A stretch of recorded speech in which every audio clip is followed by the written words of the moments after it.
UP board कक्षा 10 गणित। ये हमारी एग्जाम में जो क्वेश्चन आते हैं उसके लिए जो क्वेश्चन है हमें अच्छे एग्जाम जो पिछले सालों में जो यूपी बोर्ड में पेपर हुआ वहाँ से हम कुछ क्वेश्चन लाए हैं और उन्हें जो इस प्रैक्टिस वीडियो में करा रहे हैं। जैसे पहला है संख्या 140 के अभाज्य गुणनखंडों का गुणनफल क्या होगा। 4 ऑप्शन दे रखे हैं, 1 नंबर में आया बहुविकल्प का क्वेश्चन आएगा यूपी बोर्ड में। अब संख्या 140 के अभाज्य गुणनखंड निकालने हैं, 4 ऑप्शन दे रखे हैं। अब यहाँ पे देखिए जाए 4 ऑप्शन लगभग सेम से दिख रहे हैं, लेकिन हम किस तरह से करेंगे। सबसे पहले हमें पता होना चाहिए कि अभाज्य संख्या क्या होती है। अभाज्य संख्या क्या होती है? अभाज्य संख्या हमारे पास सबसे छोटी अभाज्य संख्या सम होती है जो 2 है, 3, 5, 7, 11, 13। इस प्रकार से हमारी अभाज्य संख्या होती है। अब 140 की जो हमारे पास 140 है इसके गुणनखंड करेंगे, किस टाइप से करेंगे? जो अभाज्य में आ रहे हैं उन्हीं से करेंगे। 2 से कट जाएगा, 2 से डिवाइड हो जाएगा। जब 2 से डिवाइड करेंगे इसको कितना आ जाएगा? इतना आ जाएगा। फिर 2 से डिवाइड करेंगे ये आ जाएगा, फिर 5 से इतना आ जाएगा और ये आ गया। अब ये देखो 2 गुणा 5 गुणा 7, 2 गुणा 2 गुणा 5 गुणा 7। अब इसमें दूसरा ऑप्शन बन रहा है। अब 2 भी अभाज्य संख्या है और 5 और 7 भी अभाज्य संख्या है। यहाँ ऑप्शन दूसरे भी दे सकता है, चेंज करने के लिए हो सकता है। वैसे तो अभाज्य ही देकर रखेगा। सबसे पहले इस सवाल निकालने के लिए हमें अभाज्य संख्या का पता होना चाहिए कि अभाज्य संख्या कौन कौन सी होती है और उसी टाइप से हम इसको करेंगे। हमारे पास दूसरा क्वेश्चन है इसी वीडियो का जो कई बार एग्जाम में आ गया। यह है यदि एक वर्त का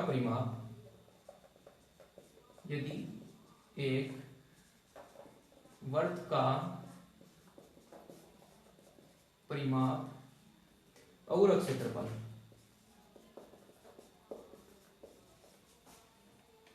संख्यात्मक रूप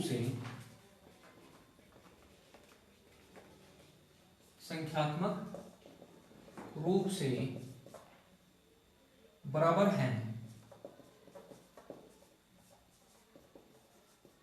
तो उस वर्त की त्रिज्या ज्ञात कीजिए। उस वर्त की त्रिज्या ज्ञात कीजिए। ये क्वेश्चन है, बहुत अच्छा इंपोर्टेंट क्वेश्चन है, एग्जाम में कई बार आया है। अब ये क्या है कि यदि एक वर्त का परिमाप और क्षेत्रफल संख्यात्मक रूप से बराबर है। वर्त का परिमाप का मतलब है वर्त की परिधि हमारे पास क्या होती है? 2πr। परिमाप और क्षेत्रफल, वर्त का क्षेत्रफल इसको कैपिटल आर मान लो या स्मॉल आर मान लो, और क्षेत्रफल संख्यात्मक। वर्त का क्षेत्रफल क्या होता है? πr²। अब यहाँ पे क्या होगा? पाई से पाई कट जाएगा, आर की 1 घात कट जाएगी। ये बराबर क्यों रखे? उसे कहा कि संख्यात्मक रूप से बराबर है। हो सकता है जो भी इनकी संख्या में मान हो वो क्या होगा? बराबर होगा। जब बराबर था तो हमने इसका जो नियम होता है उसको भी बराबर ही रखा। अब इसके अनुसार पाई से पाई कैंसिल होगा, आर से इसकी 1 घात कटेगी यहाँ पे। अब यहाँ इस साइड तो 2 बच गया और इस साइड हमारे पास आर। तो आर की जो त्रिज्या आई यानी उस वर्त की जो त्रिज्या आई वो कितनी आई? 2 आई। ऑप्शन में दे रखे थे, 2 ऑप्शन दिए हुए थे इसके। पहला ऑप्शन 2 था, फिर दूसरा ऑप्शन पाई था, तीसरा ऑप्शन 4 था और जो चौथा ऑप्शन था वो 7 था। इस प्रकार से सवाल पूछेगा। यदि एक वर्त का परिमाप और क्षेत्रफल संख्यात्मक रूप से बराबर हुआ है तो उस वर्त की त्रिज्या ज्ञात करनी। अभी ऑप्शन दे रखे हैं, कई बार हम बिना सोल्व करो उसको कुछ भी पाई वगैरह लगा देते हैं, ऐसा नहीं है। इसको सूत्र पर आधारित है। इस टाइप के वैसे तो आसान है, लेकिन जब थ्योरेटिकल होता है क्वेश्चन, संख्या में ना होकर, तो ऐसे क्वेश्चन में प्रॉब्लम ज्यादा आती है। तो इसलिए हम थोड़ा ध्यान से करें और अच्छे से इसको देखें। इसके पास हमारे पास नेक्स्ट क्वेश्चन है जो बहुविकल्प पे गई है। संख्याएं दे रखी हैं 2, 3, 7, 2, 7, 5, 3 7 का बहुलक है। ये सांख्यिकी से है, बहुलक है। यहाँ पे ऑप्शन दिया हुआ है हमारे पास 2 दे रखा है, 3 है और 5 है और 7 है।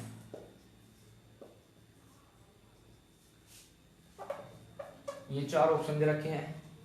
तो सबसे पहले बहुलक का मतलब क्या है? जिसकी बारंबारता सबसे ज्यादा यानी सबसे अधिक बार जो संख्या उस श्रेणी में आई होगी वो इसका बहुलक होगा। बहुलक का मतलब जिसकी बारंबारता सबसे ज्यादा होगी। अब यहाँ सबसे ज्यादा बारंबारता हमारे पास किसकी दिख रही है?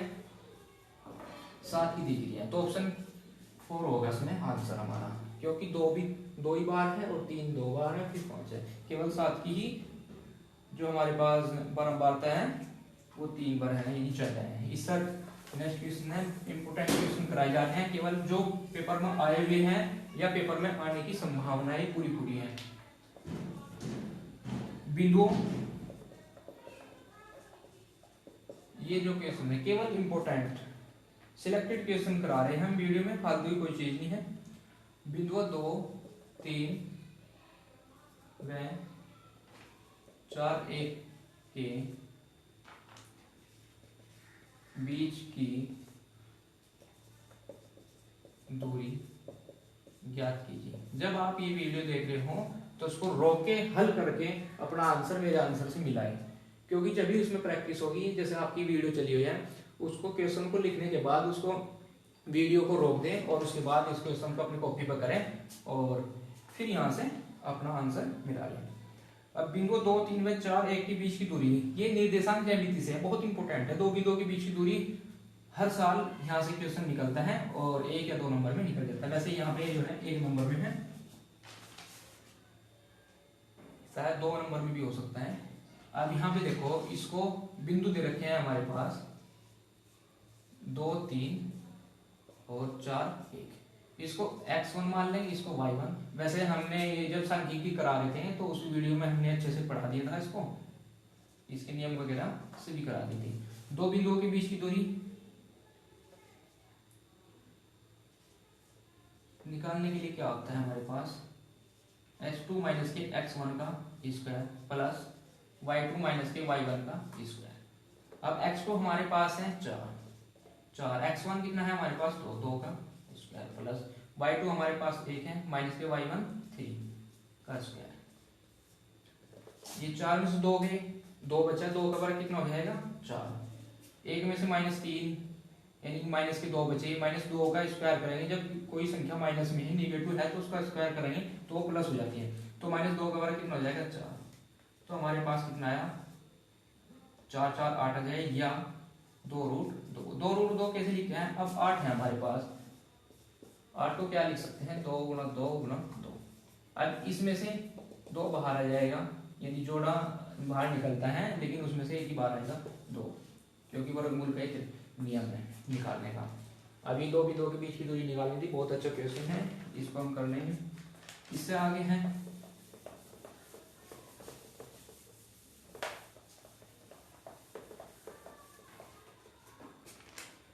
अभी त्रिकोणमिति से दिया हुआ है। अच्छा है, ये भी बहुत जो एग्जाम में आए हुए हैं, पिछले सालों के जो पेपर मेरे पास हैं उनसे मैंने इसको ये वीडियो बना रहा। और देखो साइन ए 3/4 है, तो कोस ए का मान याद कीजिए। 3/4 है, यदि साइन ए बराबर 3/4 है तो कोस ए का मान ज्ञात कीजिए। इसका क्या काम करते हैं? वैसे तो उसके कई तरीके हैं, सर्वसम्मिका की सहायता से भी कर सकते हैं। सर्वसम्मिका यानी जो हमारे 3 हैं, sine square theta plus cos square theta equal to 1। अब हम यहाँ पे इसका त्रिभुज बना लेंगे, जो ए मान लेंगे, बी सी। अब यहाँ पे थीटा है, साइन ए का साइन बराबर क्या होता है? लंब बटे आधार। लंब कितना है हमारे पास? 3, और आधार कितना, सॉरी लंब बटे कर्ण। लंब कितना है हमारे पास? 3, और आधार कितना है हमारे पास, सॉरी कर्ण कितना है हमारे पास? 4। साइन थीटा बराबर क्या होता है? लंब बटे कर्ण। एक नियम होता है लाल बटे का उससे निकाल लेंगे, अगर आपको याद हो, नहीं तो हम इसके बारे में भी वीडियो बनाएंगे, वहां से उसको क्लियर करा देंगे। ये 3/4। अब ये दूरी निकालने के लिए, ये दूरी क्यों निकाल रहे हैं, क्योंकि कोस ए बराबर होता है आधार बटे कर्ण। कोस ए बराबर क्या होता है, आधार बटे कर्ण। अब कर्ण तो हमारे पास 4 है, लेकिन आधार निकालने के लिए वैसे तो आंसर हमारा यहाँ से बन जाएगा, कोस ए बराबर आधार बटे कर्ण, यानी कर्ण दिया हुआ है, आधार निकाल के यहाँ तो आंसर हमारा ये है। लेकिन ये फालतू की चीज इसलिए करनी पड़ी क्योंकि हमारे पास आधार नहीं है, आधार यहाँ से निकाल लेंगे और फिर उसको वहां पर रख देंगे, वो हमारा आंसर हो जाएगा। आधार कैसे निकाल लेंगे, एक पाइथागोरस प्रमेय होती है, वो क्या होता है, कर्ण का वर्ग बराबर लंब का वर्ग प्लस के आधार का वर्ग। कर्ण कितना है हमारे पास, 4 का वर्ग, लंब कितना है, ए बी जो मान लें, नहीं 3 का वर्ग, और आधार हमारे पास ए बी है। अभी 16 हो जाएगा 4 का वर्ग, ये 9 हो जाएगा प्लस के ए बी का वर्ग, ये 9 इस साइड आएगा, 16 माइनस के 9 ए बी का वर्ग, यानी कि ए बी हमारे पास जो आएगा 16 में से 9 जाकर हमारे पास 7 आ जाएगा, ये स्क्वायर है। जब ए बी निकालेंगे तो वर्गमूल 7 आ जाएगा। तो आधार कितना आया हमारे पास 7, ये मान कहाँ पर रख देंगे, हम यहाँ पे रख देंगे, ये 7 आ जाएगा, यानी कि आंसर हमारा ये आ गया। वहाँ पर ऑप्शन में अगर क्वेश्चन आया तो ऑप्शन में ये मिलेगा, अन्यथा वैसे हमने इसको सभी पूरा करना पड़ेगा। अगर ऑप्शन में है डायरेक्ट निकाल सकते हैं तो डायरेक्ट वैसे निकालने का कोई तरीका नहीं है, उससे फिर एक सोल्यूशन भी का है, वहां से ही हम डायरेक्ट निकाल सकते हैं, लेकिन फिर भी उसमें ज्यादा लंबा हो जाएगा। ये आसान तरीका है, सबसे आसान तरीका है जो वही हमने आपको बताया है। अब हमारे पास एक द्विघात से है, ये भी कई बार पेपर में आया, जांच कीजिए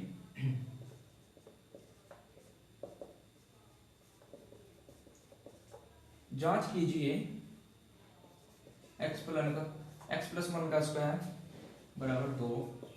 थोड़ा स्पीड से इसलिए पढ़ा रहे हैं जिससे वीडियो लंबी ना बने, देखने में कोई प्रॉब्लम ना हो और हमारा काम भी हो जाए, क्वेश्चन ज्यादा से ज्यादा हो जाए छोटी वीडियो में। x प्लस के 1 का स्क्वायर बराबर 2, x माइनस के 3। एक द्विघात समीकरण है, ये हमने सिद्ध करना है, इसी क्या करना है, ये बताना है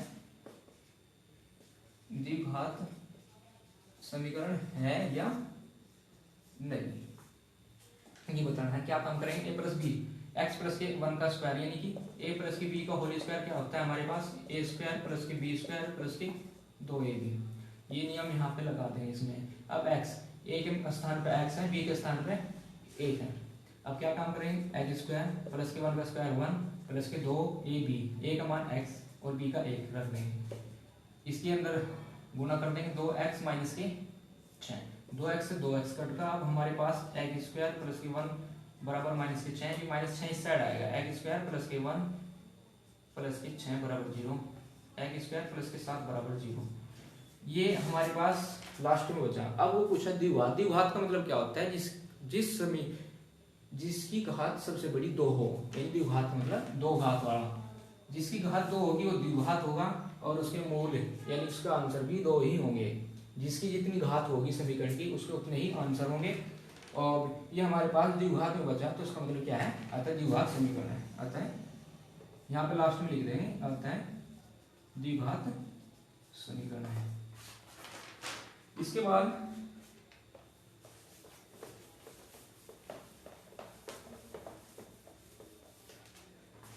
हमारे पास है एक क्वेश्चन हो रहे हैं, वैसे तो वीडियो लंबी हो जाएगी, हम सोच रहे हैं दूसरी वीडियो में कराना, लेकिन इसको भी करा देते हैं।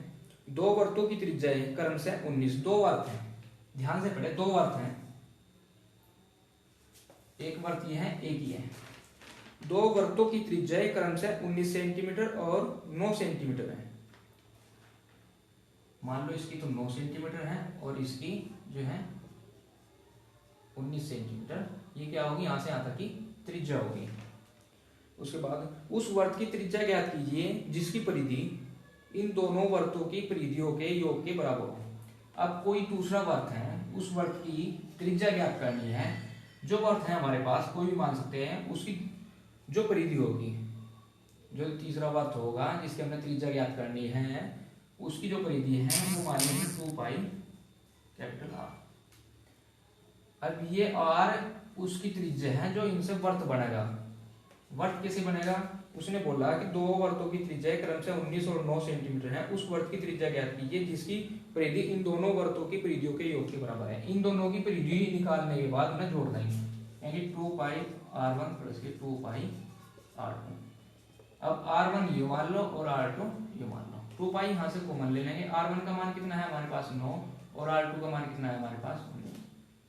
ये 2 पाई r 2 पाई से 2 पाई कट कर कैपिटल आर जिसकी हमने त्रिज्या निकालनी थी, जिस वर्ग की हमने त्रिज्या निकालनी थी वो हमारे पास आएगा इस साइड r।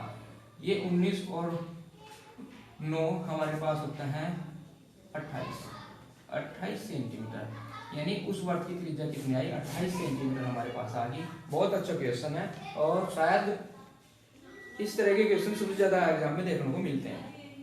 आप इनको करें। हमारे पास इसमें 7 क्वेश्चन हो गए, बाकी अगले क्वेश्चन अगली वीडियो में कराएंगे जिससे वीडियो ज़्यादा लंबी ना हो और ज़्यादा से ज़्यादा कम समय में ज़्यादा काम करें।